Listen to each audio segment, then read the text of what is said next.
네, 오늘 황교안 총리 대통령 권한대행이 지금 특검 연장을 거부했습니다. 이미 예상된 일이었습니다. 특검을 연장을 승인할 가능성은 거의 없었다고 이미 예측했고 말씀드렸습니다. 원래 대통령 탄핵 의결과 동시에 함께 사퇴하든지 또는 함께 탄핵되어야 될 책임이 있는 박근혜 최순실 게이트에 책임이 있는 공범자였다고 생각됩니다. 지금이라도 그에 대해 상응하는 책임을 묻는 탄핵 절차가 개시됐으면 좋겠습니다.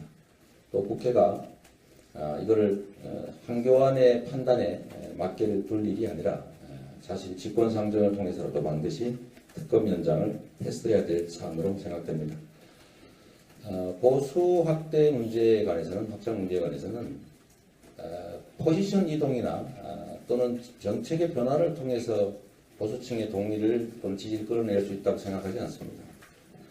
확고한 자기 철학과 가치 위에 우리 국민 다수에게 도움이 되는 정책을 제시하고 또 그것이 실행 가능하다는 걸 보여줌으로써 다수 국민에게 희망을 만들어줄 수 있다면 건전한 의미의 정상적 의미의 보수층 국민들이 동의하지 않을 이유가 없습니다.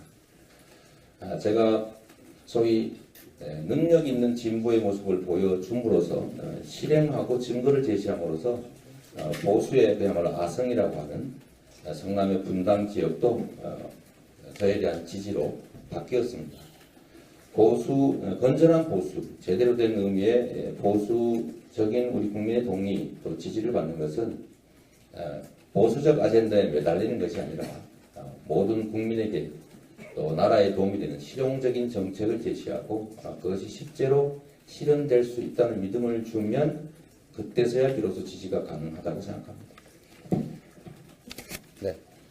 또 질문 있으신 기자분들입니까? 지금 지지율이 약간 정체 현상을 보이고 있는 게 네. 특히 호남 지역에서 이쪽 지역 선거인단 확보하기 위한 전략이라든지 그런 계획이 있습니까?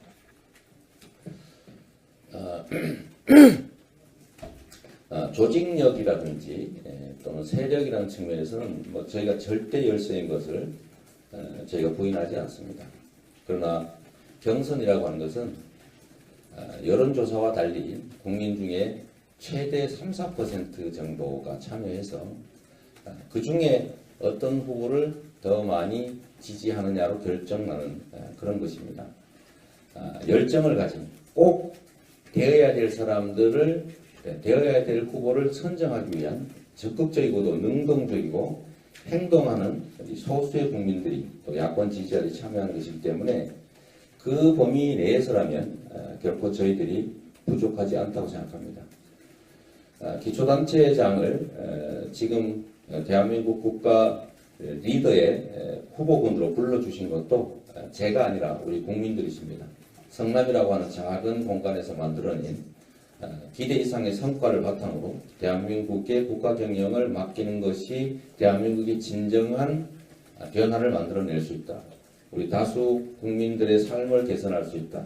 민주공화국의 가치를 실현할 수 있다고 믿는 우리 열정을 가진 국민들이 불러주셨고 그분들은 행동하는 열정을 가진 분들이시기 때문에 이번 경선에도 많은 분들이 참여할 것으로 예상하고 그렇기 때문에 저희들은 그냥 원칙과 가치에 철저하게 지키고 초지일관하고 있습니다. 이재명을 통해서만이 대한민국의 단순한 정권교체가 아닌 제대로 된 정권교체, 제대로 된 세상교체를 할 수 있다고 믿는 분들이 저는 훨씬 많다고 생각합니다.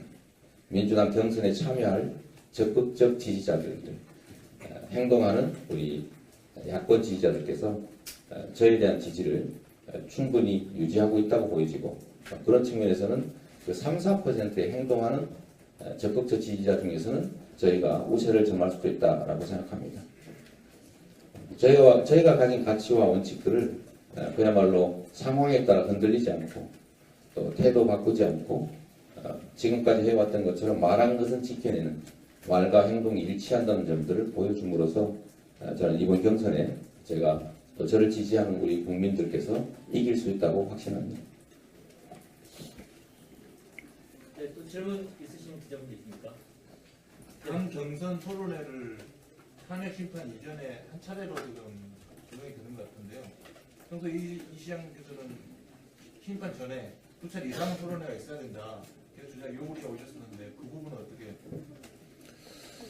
뭐 오늘은 뭐 그런 얘기를 좀 깊이 하고 싶지는 않습니다. 여러 가지 국가 현안들이 생겨나고 있어서 당내 문제는 당 안에서 저희가 정리해 나가도록 하겠습니다. 하나 말씀드리면 어제 오전에 인터넷 TV 토론회를 하나를 추가해서 2회를 한다고 김준호 얘기가 나왔는데 그 들으신 건가요? 오늘 아침에 뭐 그런 움직임이 있다는 얘기는 저희가 들었습니다만 제가 한마디만 드리면 라디오, 인터넷은 되는데 왜 TV 토론은 안 되는지 여전히 의문입니다. 이제 또 질문 있으신 기자분이신가요? 예. 광주드림 김종훈인데요.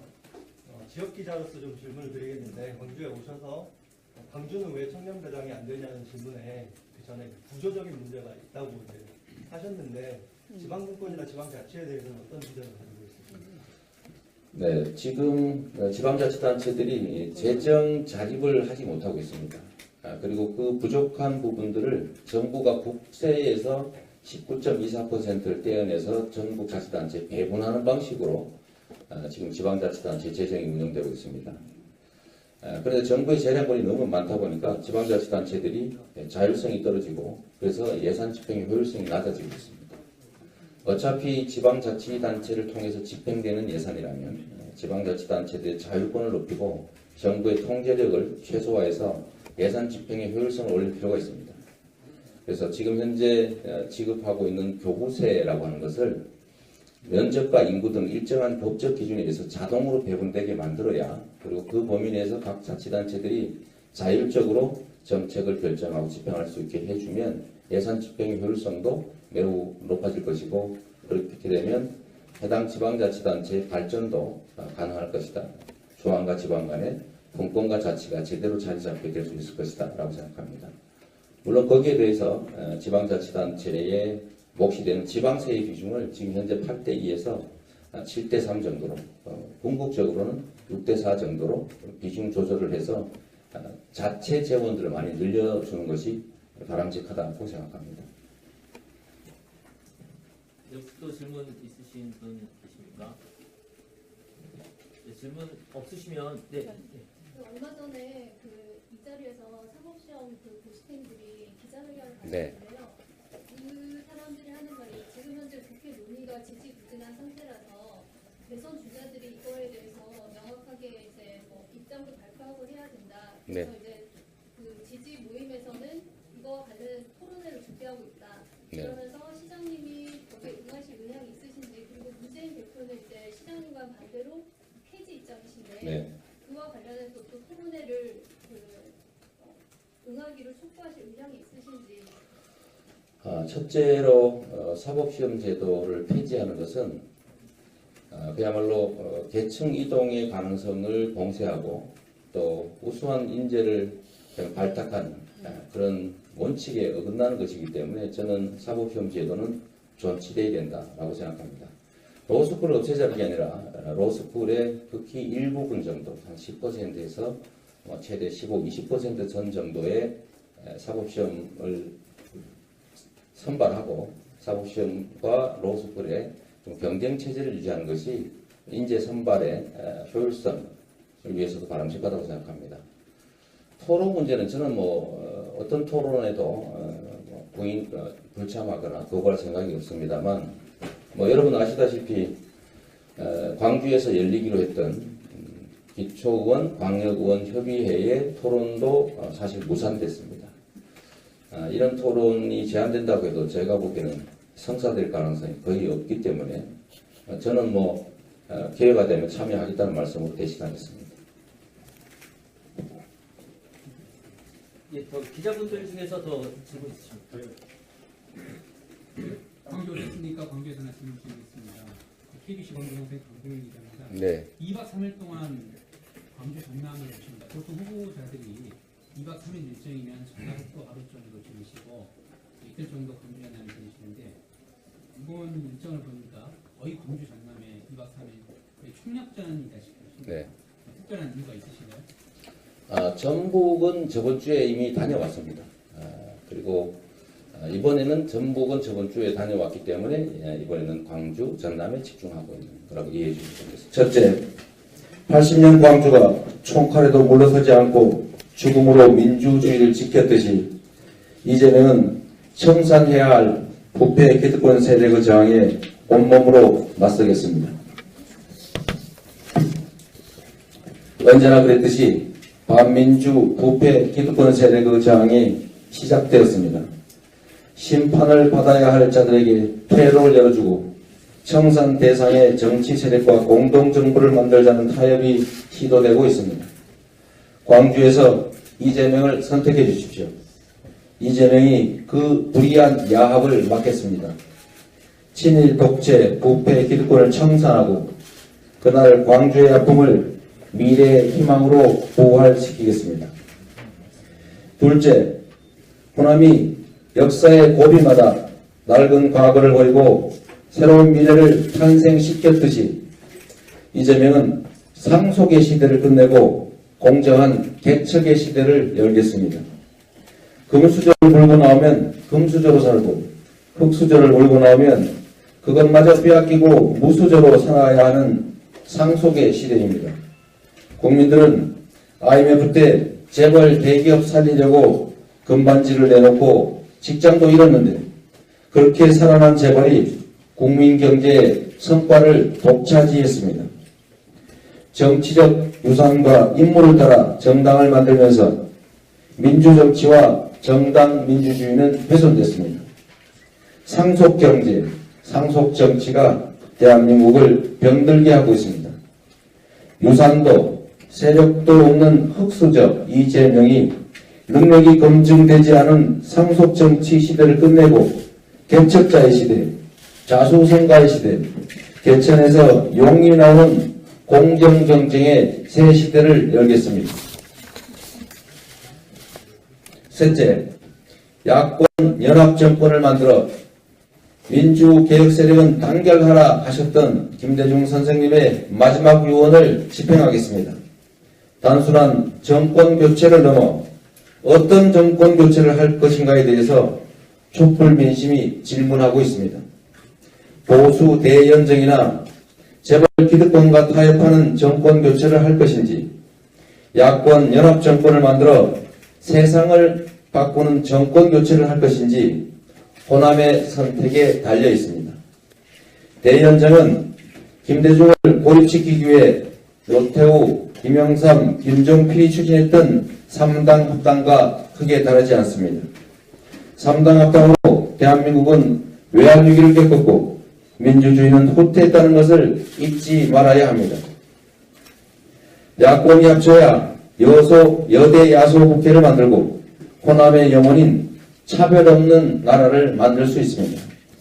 이재명을 선택해 주시면 민주당의 후보가 되어서 야권 연합정권을 반드시 만들어내겠습니다. 넷째, 선거 때만 되면 호남을 정략적으로 이용하고 버리는 정치가 다시는 생겨나지 않도록 이재명이 호남을 정권의 주인으로 모시겠습니다. 약속 이행과 일관성은 정치의 기본입니다. 약속을 지키지 않고 때와 장소에 따라 말과 태도가 바뀌는 사람의 약속은 아무 의미가 없습니다. 공약 이행률 96%, 말하면 지킨 초지일관의 이재명이 민주주의와 평화가 샘솟는 행복한 나라, 차별이 없고 공정한 나라를 만들어 광주 항쟁을 완성하겠습니다. 아무런 유산도 아무런 세력도 없는 이재명을 호남이 민주당의 후보로 세워주신다면 이재명은 호남을 권력의 주인으로 우뚝 세움으로써 보답하겠습니다. 새 술은 새 부대에 담아야 합니다. 정권 교체는 이미 촛불과 민심이 만들고 있습니다. 이제는 어떤 정권 교체인지가 중요합니다.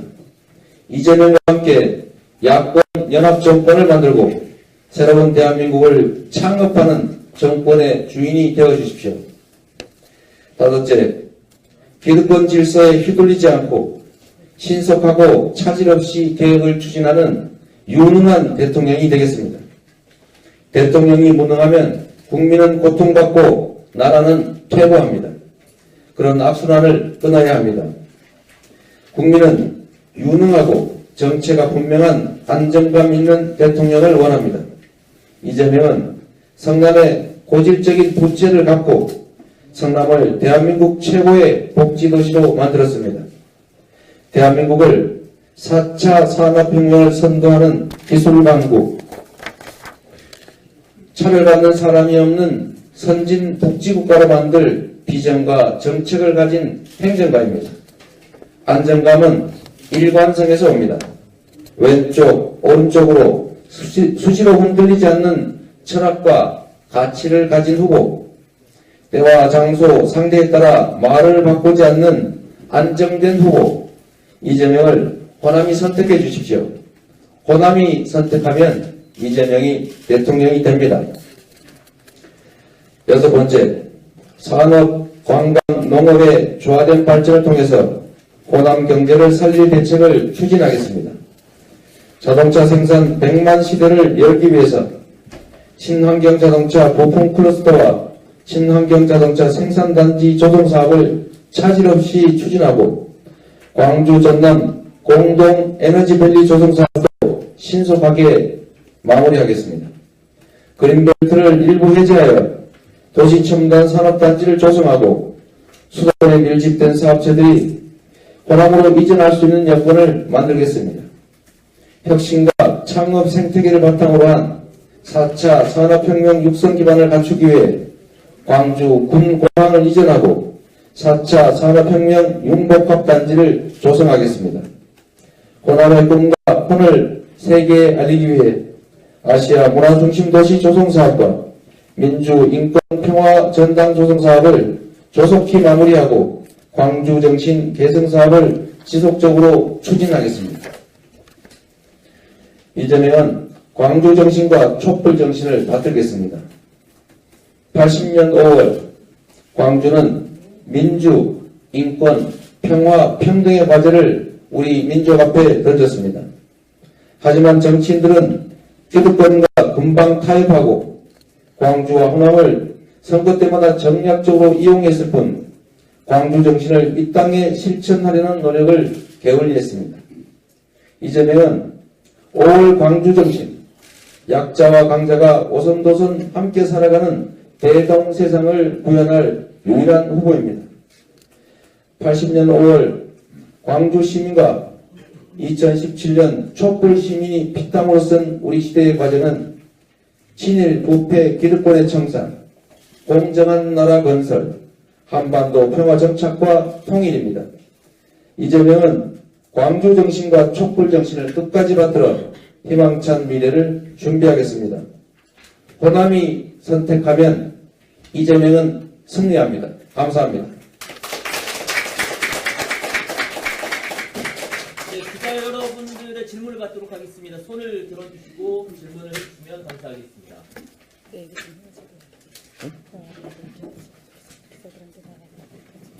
네, 오늘 이 자리에는 우리 유승희 삼선 국회의원께서 함께해 주셨습니다. 잠깐 인사 말씀 간단하게. 예, 더불어민주당 성북갑 국회의원입니다. 삼선이고 전 최고위원이었기 때문에 지난번에 최고위원 선거할 때 또 많이 배웠습니다. 저는 얼마 전에 그 이재명 후보를 지지하는 지지 글을 썼습니다. 제목은 노무현의 모습을 한 김대중 바로 이재명이다 이 글이었습니다. 필요하시면 저희들이 지금 선거법상 문서로는 못 드리고 온라인으로 있기 때문에 저희들이 기자들한테 다 기자님들한테 보내드렸습니다. 저는 사실 김대중 대통령 이후에 이렇게 모든 현안 문제에 대해서 해박할 뿐만 아니라 핵심적으로 모든 사안을 파악하고 있는 이 후보는 사실 처음입니다. 그래서 어디 숨어 있다가 이렇게 나타났나 이런 생각을 했을 정도인데 그것은 단지 지식적으로 알고 있는 것이 아니라 바닥으로부터 정치 역경을 이겨나왔고 또 삶으로 또 그런 과정을 거쳐왔고 또 성남시장으로서 지난 한 6, 7년간 이 실천력으로 구체적인 정책을 담보하고 또 공약을 실현해 왔기 때문에 그런 해안을 갖고 있다 이렇게 생각을 했고, 또 제가 같이 다니면서 이재명 후보의 그런 능력과 실천력과 또한 확신과 신령을 목격하고 있습니다. 나날이 더욱더 새롭게 제가 깨닫고 있습니다. 아무쪼록 오늘 기자분들 많이 오셨는데 좋은 걸 부탁드립니다. 감사합니다.